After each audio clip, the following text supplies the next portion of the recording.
Сәлеметсіздер ме, құрметті бейне тыңдаушы студенттер. Бүгін сіздермен тау-кен кәсіпорындары құрылысы бойынша дәріс жүргіземіз. Дәрісті жүргізуші Әбілқас Сағинов атындағы Қарағанды техникалық университетінің пайдалы қазбалар кен орындарын қазба өндіру кафедрасын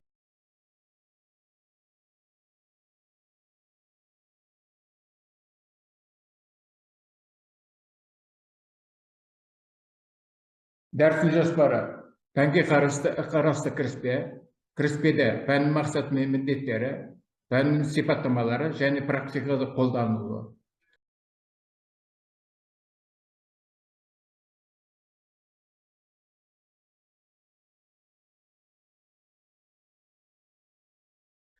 Кіріспеге қатысты пәннің мақсаты мен міндеттері, пәннің сипаттамасы және оны практикада қолдану. Жоба бойынша бірінші қарайтынымыз пәннің еңбек сыйымдылығы, пәннің мақсаты мен міндеттері, осы пәнді оқытудың нәтижесінде бакалавр алатын білімдері, құзыреттіліктер, яғни түсінік алу білім, қолданбалы білім, негіздеу жобалау, практикалық дағдыларды меңгеру, пререквизиттер, постреквизиттер, сондай-ақ тау-кен кәсіпорын құрылыс тәжірибесінен мысалдар.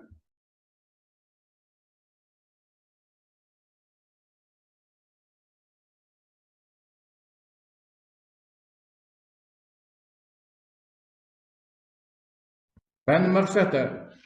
Пәнді оқытудың мақсаты болып, бакалаврларға тау-кен кәсіпорындарының құрылысы бойынша технологияны, механикаландыруды және ұйымдастыру құрылыстарын салуды, сондай-ақ тау-кен мекемелерінің генератор құрылысын технология жобалауды үйрету болып саналады.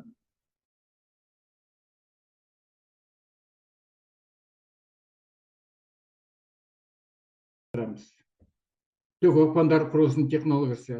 Онда қарастырылатын оқпандар құрылысының технология схемалары.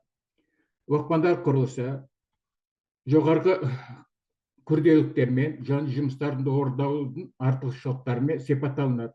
Сондықтан ол құрылыстың кейбір технологиялық өзгерістермен негізделген.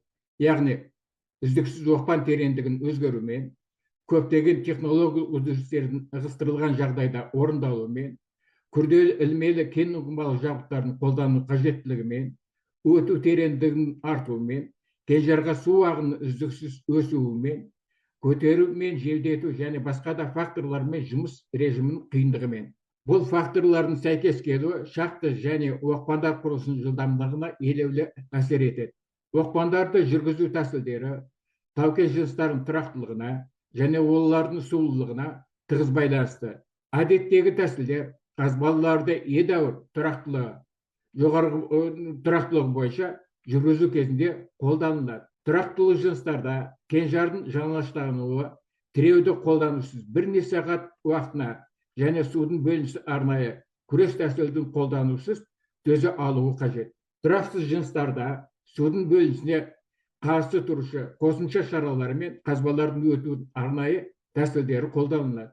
Оқпандарды өту деп кенжардағы жыныстарды бұзу, оларды тиеу және жер бетіне шығару, тұрақты тіреулерді орнату және тағы басқалар бойынша жұмыстардың орындалу жиынтығын атайды.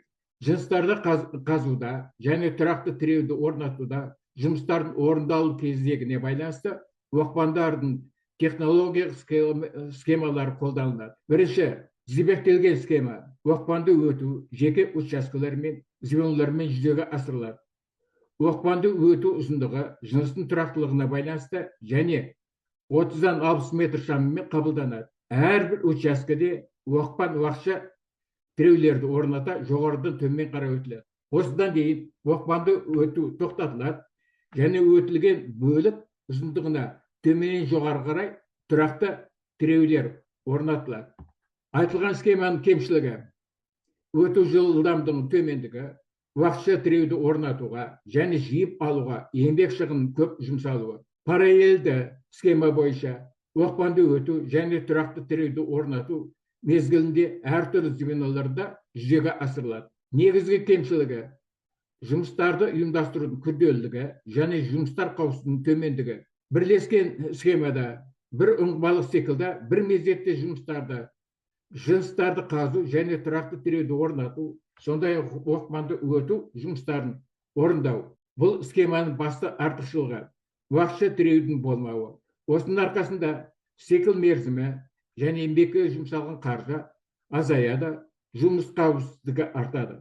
Қазіргі кезде шахталар мен кеніштердің құрылысы кезінде оқпанды бірлескен схемамен өту кеңінен қолданылады. Енді біз бұрға аттырғыш жұмыстарын қарастырып өтейік. Бекемдігі 6-тан жоғарыға жыныстарда оқпанды өтуге бұрға аттырғыш тәсіл қолдануға болады. Көмір шахталарында оқпанды өту кеспелік тәсілмен жүзеге асырылады. Бұндай жағдайда бұрға аттырма жұмыстарының жиынтығы оқпанды өтудің қимасында кеспе енбесінің ұзындығына тау-кен жыныстарын бұзу мақсатымен жүргізіледі. Бұрға аттырыстық жұмыстардың жиынтығында тізбектік тәртіппен теспелерді бұрғылау, теспелерді оқтамалау және оларды аттыру орындалады. Бұрға аттырыс жұмыстардың нәтижелілігі және ұзақтығы мынаған тығыз байланысты.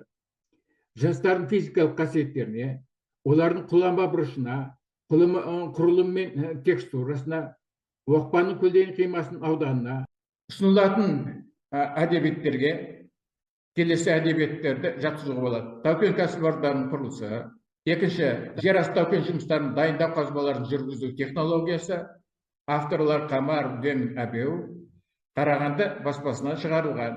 Үшінші, тау-кен кәсіпорынның құрылысы пәні бойынша курстық жобаны орындауға арналған әдістемелік нұсқаулар.